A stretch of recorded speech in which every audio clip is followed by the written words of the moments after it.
क्या आप जानते हैं, कभी कभी चुप रहना ही सबसे बड़ा बदला होता है।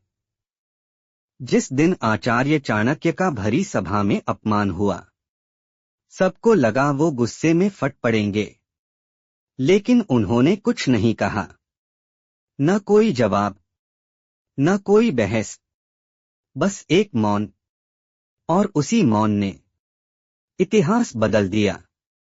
अगर आप हर अपमान का जवाब तुरंत दे देते हैं, अगर आप हर बहस में कूद पड़ते हैं, तो यह कहानी आपके लिए है।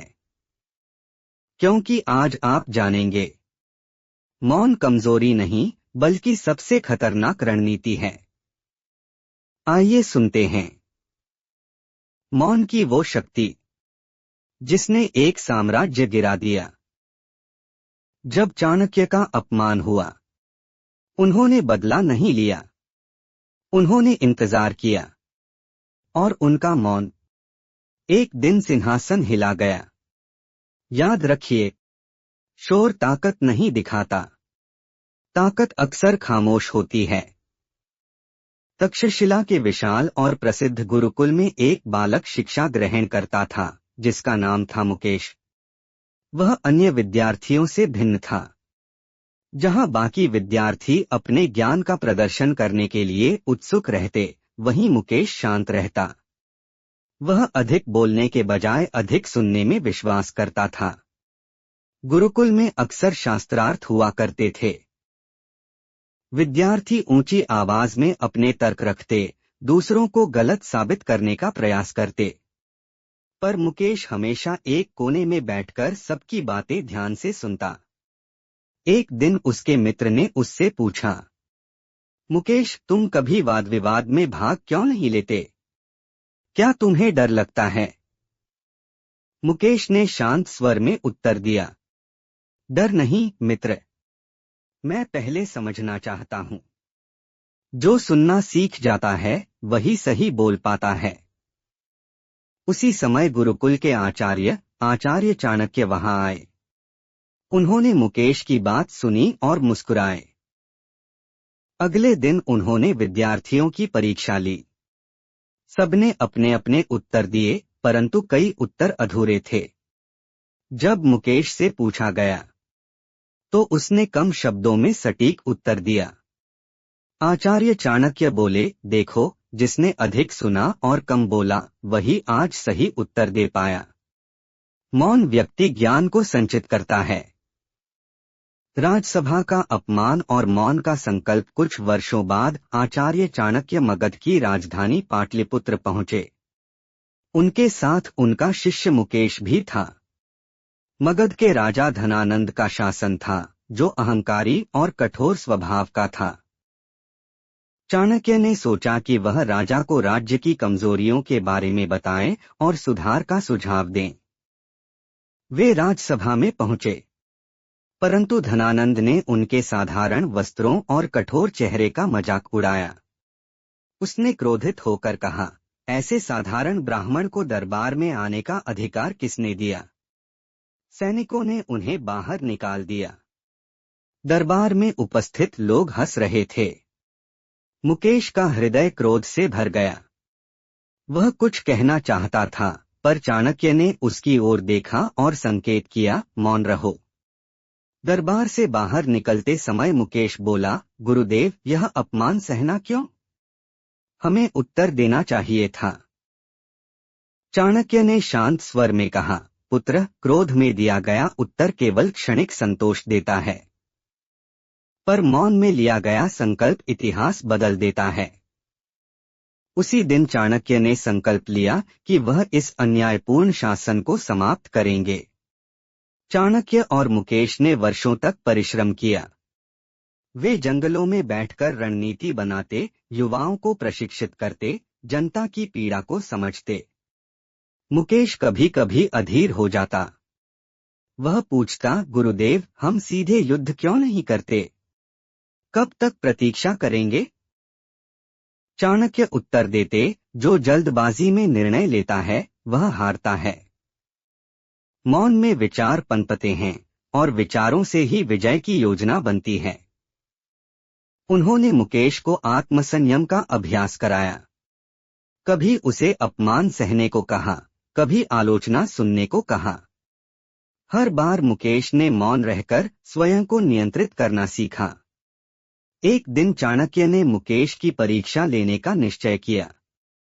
उन्होंने उसे बाजार में भेजा और गुप्त रूप से कुछ लोगों से कहा कि वे उसे उकसाएं।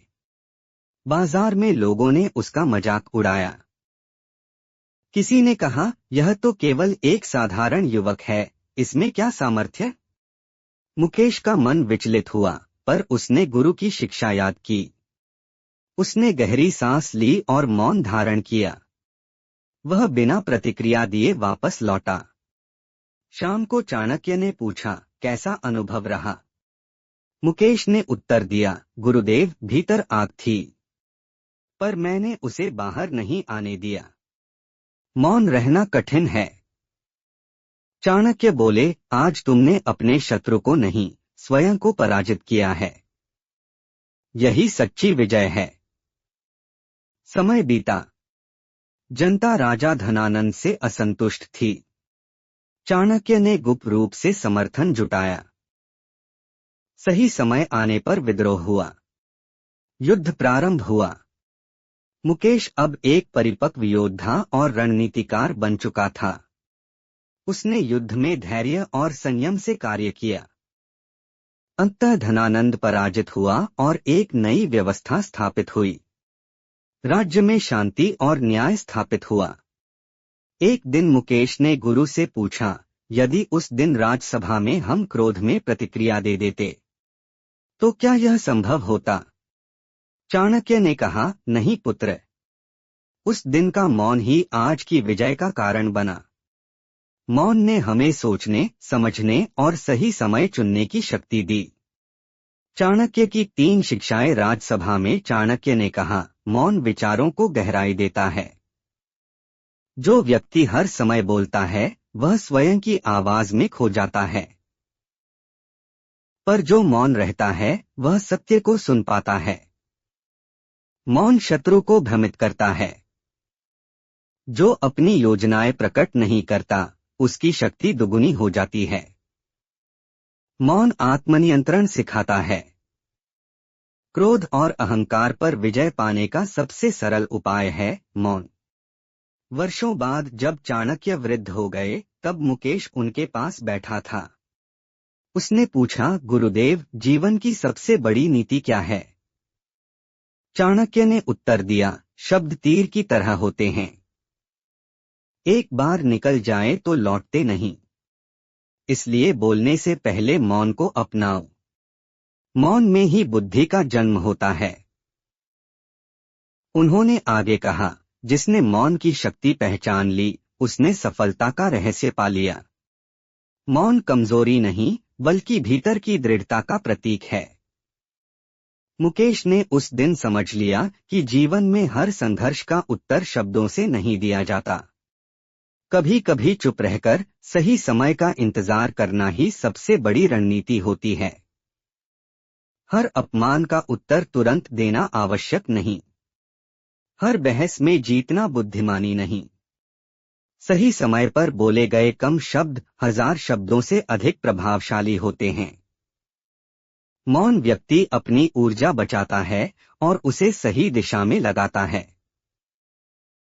चाणक्य और मुकेश की यह कथा हमें सिखाती है कि मौन केवल चुप रहना नहीं बल्कि अपने भीतर की शक्ति को पहचानना है।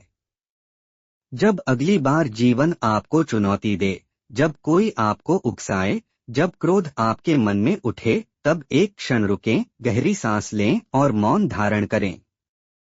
हो सकता है वही मौन आपके जीवन की सबसे बड़ी विजय की शुरुआत हो। क्योंकि चाणक्य कहते हैं, मौन वह अस्त्र है जो बिना शोर किए इतिहास रच देता है। ऐसी और भी मोटिवेशनल स्टोरी के लिए चैनल को सब्सक्राइब एंड वीडियो को लाइक करें।